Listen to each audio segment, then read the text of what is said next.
When designing a longitudinal study, the first thing that needs to be decided is who the study will focus on. Researchers might be interested in the population as a whole, or could select their sample of participants based on factors such as age, location, or health.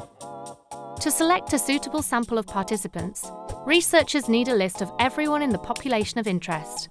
Examples of lists that have been used include hospital, birth, and child benefit records.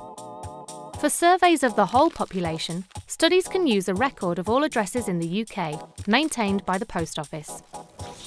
Study teams usually select a sample that is larger than their ideal sample size to take into account the fact that response rates are never 100%.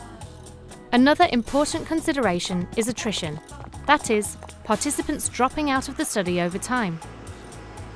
Some longitudinal studies select a subsample of participants because the target population is larger than the study needs.